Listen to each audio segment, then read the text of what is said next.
Hello. Today we're going to be discussing a issue a lot of console players have experienced if they own a controller. Stick drift. Usually when you're talking about stick drift on a controller, it's this or movement and look drift. The thing about stick drift is it's usually just a buildup of debris inside the controller. So it's pretty simply fixed when you clean it, but you can't really clean it that well from the outside, so we're going to open it up. You will probably need a dull blade, like a butter knife or maybe a Swiss Army knife, and you will need a screwdriver.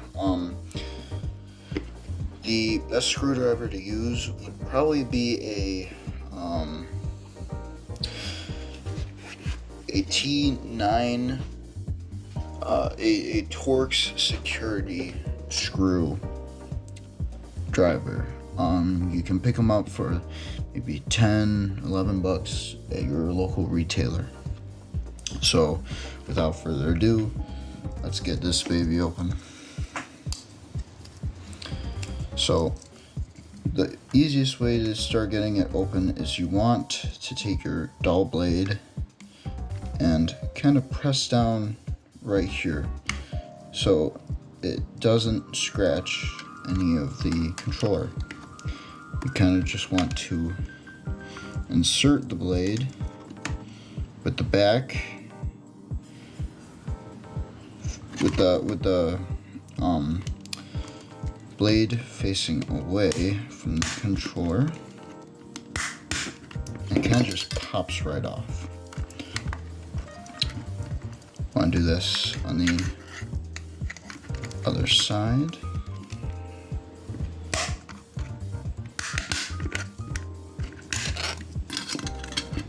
And set those off to the side.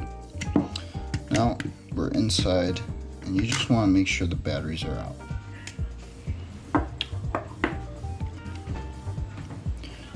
You'll be seeing a total of 5 screws. You want to take all these out before you can access the front. With your screwdriver, like so. Be careful not to touch any of the circuitry.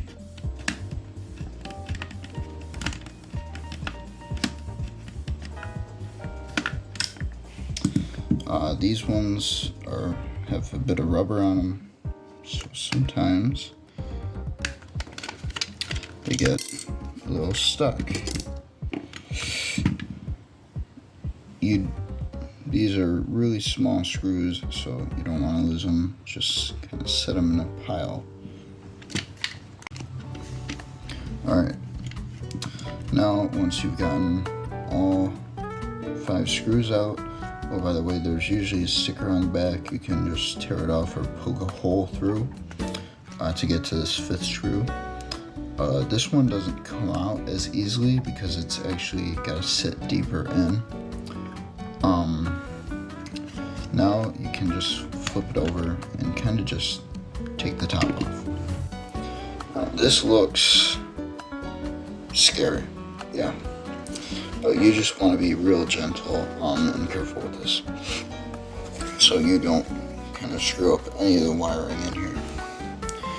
And you can kind of just pop these off.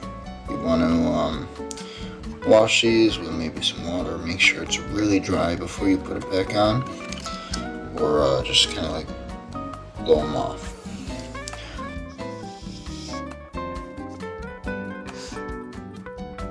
Alright, now you want to make sure you're also kind of like getting any of this dust or grime by blowing it off too.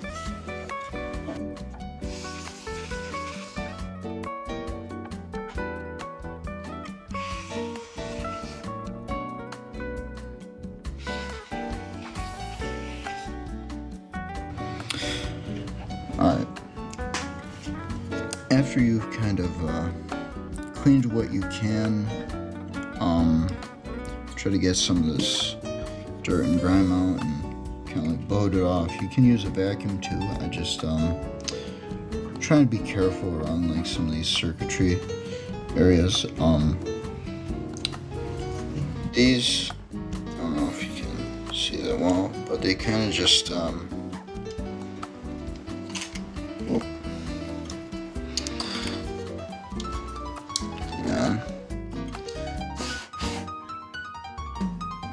that's better. They kind of just pop back on. Again.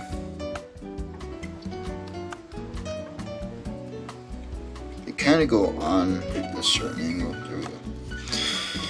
Now, you can just be careful when you're doing this, obviously, because you're actually going inside the controller and sometimes it just breaks. I know I've had that happen before.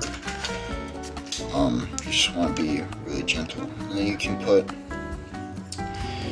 each of these screws back in to secure the front. Be careful when trying to put the screws back into this area and this area, because there's a little magnet underneath there that kind of like tries to take the screw out. Let's hope that this doesn't happen. There we go.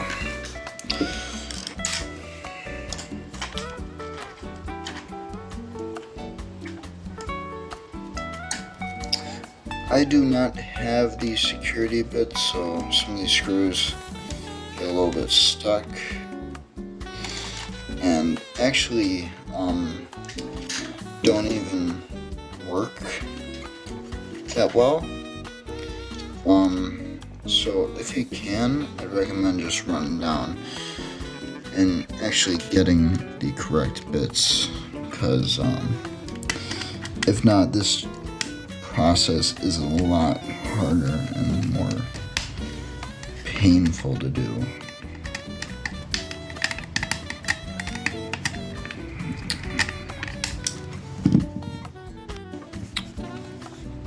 Alright, once you've gotten all your screws tightened up again, or at least close enough to where they were, you can just quickly pop the back panels on and put your battery back in.